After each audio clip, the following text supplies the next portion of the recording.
నా పేరు ప్రత్యూష. నేను మైలవరం కాన్స్టిట్యున్సీ నుంచి వచ్చాను, కృష్ణా డిస్ట్రిక్ట్. నేను ఒక చిన్న కానిస్టేబుల్ గారి కూతుర్ని. మా డాడీకి ఫస్ట్ మా ఫ్రెండ్స్ అందరూ మెడిసిన్ చేయడానికి ఫారెన్ వెళ్తుంటే డాడీ నేను కూడా అబ్రాడ్ వెళ్ళి చదువుకుంటానా అడిగాను.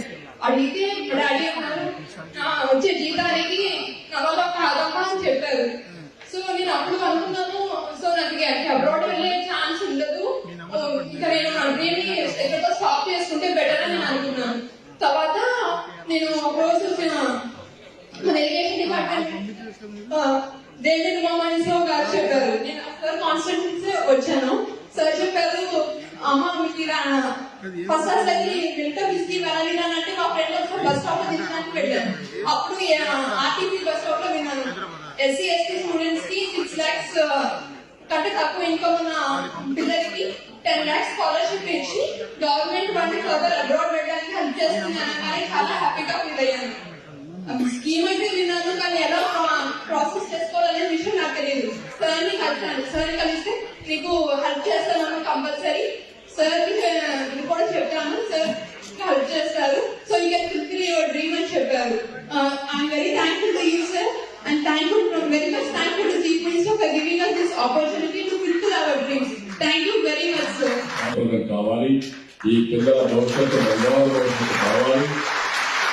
వాళ్ళు ఏ ఆశ పెట్టుకున్న జీవితంలో ఆ ఆశ నెరవేర్చడానికే నేను పనిచేస్తున్నాను తప్ప ఇంకోటి కాదు. Very happy. అందరినీ ఇంట్లో చూశాను. ఒక్కొక్కరు ఆశీస్సులు కానీ, ఒక్కొక్కరు వాళ్ళ యొక్క జీవితంలో ఆశలు కానీ, ఇవన్నీ నాకైతే చాలా ఆనందంగా ఉంది. అందుకని వాళ్ళే మాట్లాడమంటున్నాము. ఈ పిల్లలు చూస్తే మైనారిటీ లేకపోతే బ్రాహ్మణ్ ఎవరైనా ఒకటే అడ్డు, ఆ అడ్డు ఆర్థిక సమస్య. ఆర్థిక సమస్య అధిగమిస్తే ఈ పిల్లలు మట్టిలో మణిక్యాలు, ప్రపంచాన్ని జయించే శక్తి భారతదేశంలో పిల్లలు. అందులో నా పేరు ప్రత్యూష. నేను మైలవరం కాన్స్టిట్యున్సీ నుంచి వచ్చాను, కృష్ణా డిస్ట్రిక్ట్. నేను ఒక చిన్న కానిస్టేబుల్ గారి కూతుర్ని. మా డాడీకి ఫస్ట్ మా ఫ్రెండ్స్ అందరూ మెడిసిన్ చేయడానికి ఫారెన్ వెళ్తుంటే డాడీ నేను కూడా అబ్రాడ్ వెళ్ళి చదువుకుంటానా అడిగాను. అడిగితే మా డాడీ అన్నారు వచ్చే జీతానికి నా వల్ల కాదమ్మా అని చెప్పారు.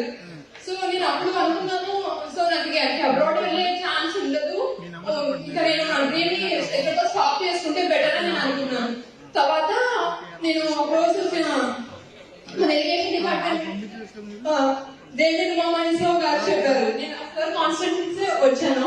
సార్ చెప్పారు, అమ్మ మీకు ఫస్ట్ అసలు వెల్కమ్ ఇస్కి వెళ్ళాలి అంటే మా ఫ్రెండ్ ఒకసారి బస్ స్టాప్ లో దిగడానికి వెళ్ళాను.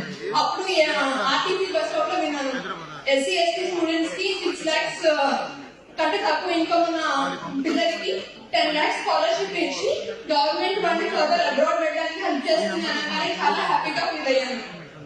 స్కీమ్ అయితే విన్నాను, కానీ ఎలా ప్రాసెస్ చేసుకోవాలనే విషయం నాకు తెలియదు. సార్ని కలిసాను. సార్ కలిస్తే నీకు హెల్ప్ చేస్తాను కంపల్సరీ, సార్ కూడా చెప్పాను, సార్ హెల్ప్ చేస్తారు. So you can fulfil your dream అని చెప్పారు. I'm very thankful to you sir, and very much thankful to Chief Minister for giving us this opportunity to fulfill our dreams. Thank you very much, sir.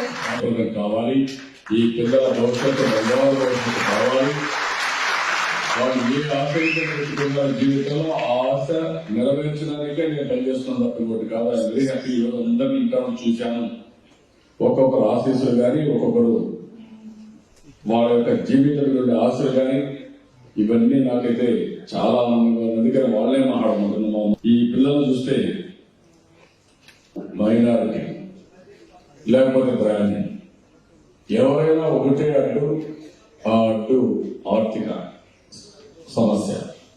ఆర్థిక సమస్య అధిగమిస్తే ఈ పిల్లలు మట్టిలో మణిక్యాలు, ప్రపంచాన్ని జయించే శక్తి భారతదేశంలో పిల్లలు. అందులో